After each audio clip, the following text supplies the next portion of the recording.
Welcome to Ask EMBN Tech, the show where we tackle all those technical questions when it comes to e-mountain biking. And the big question that we're tackling this week is, should you service your e-bike's motor? Right, let's get cracking. And the first question is here from Graham Ray. Now he says, I'm looking at buying an e-mountain bike. I was originally looking at the Trek Rail as I currently ride a Trek Fuel EX8 and I love it. I'm thinking mid-powered bikes such as the Orbea Rise could be an option. I mainly ride cross-country and trails, but do occasionally ride bike parks such as Llandegla and Bike Park Wales. What do you think? Well, it's a good question, Graham. I think firstly, it depends on your weight, where you ride and how you ride your bike really.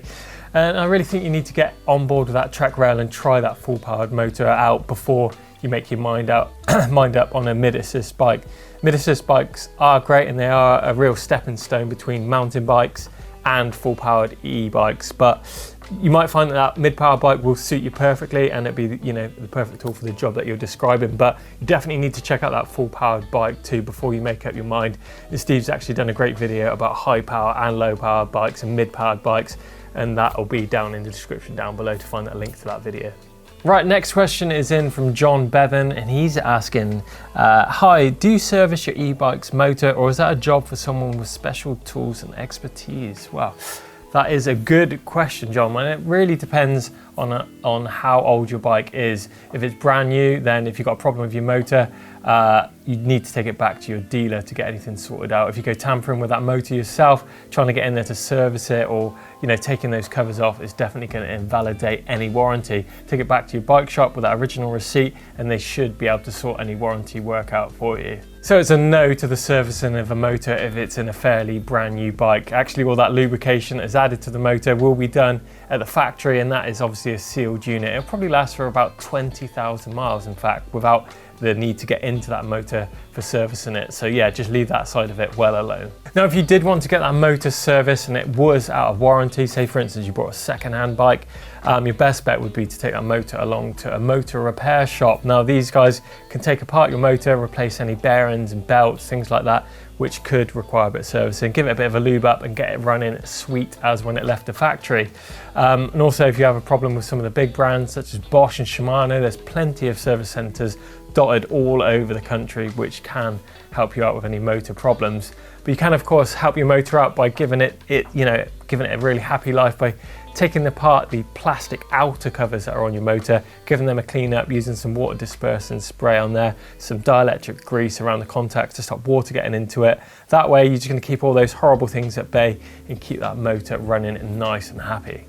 Right, next question is in from Jake Barry and he says, I'm looking for some advice. I currently own the EST 100 by Rock Rider, but had nothing but problems with it. What's the best bike out there for someone who's disabled and currently studying?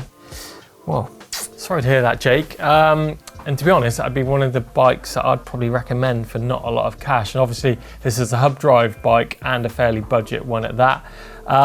First up question I'd probably want to know is if there's any warranty in place on this bike. Maybe take it back to that dealer that you bought the bike from, take it back to the shop, see if they can help you out.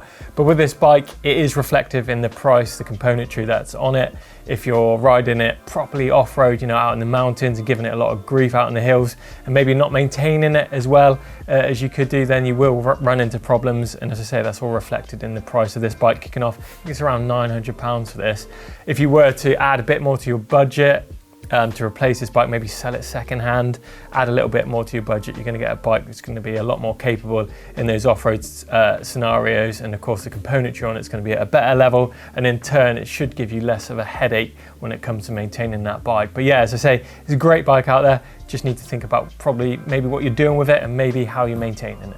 Right, quick fire question in here from Rob Church. He says, hi there, I'm looking to complete my level 2 and then level 3 mountain bike leadership courses. Do you know if I have to complete these courses on an analog bike or are there specific e-bike courses available?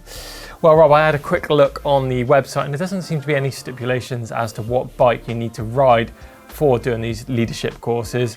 I think you'd be fine on an e-mountain bike, and it's pretty much what everyone's riding these days anyway, isn't it?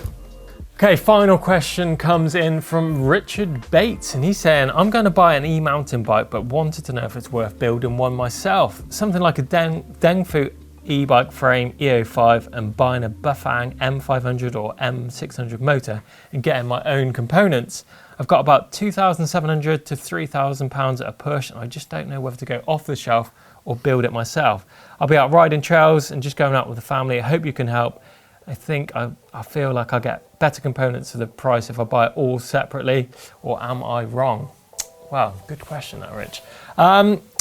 I think that's a great budget to have, first of all. You know, it's quite a lot of money to be able to dispose on an e-bike, but there's some big questions you need to ask yourself first. I think my main thing would be, well, thinking about how much warranty the frame and the motor would have in place. Are you good with electrics when it comes to building that bike up? What's the sizing like of that bike, the geometry of the bike?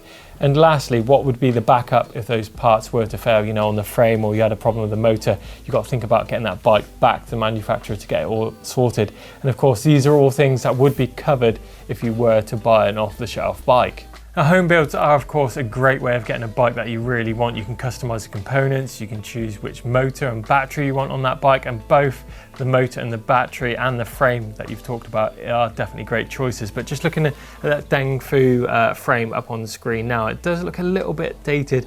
Got some quite long chainstays on there, and of course the sizing is super important.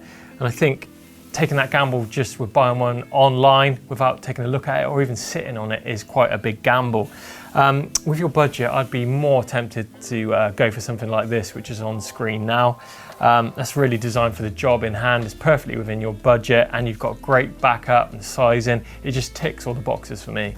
At the end of the day, an e-bike is a big investment, and that's a big chunk of cash that you're investing in a bike. And I think that's quite a big gamble in my eyes if you were just to purchase online all of those components.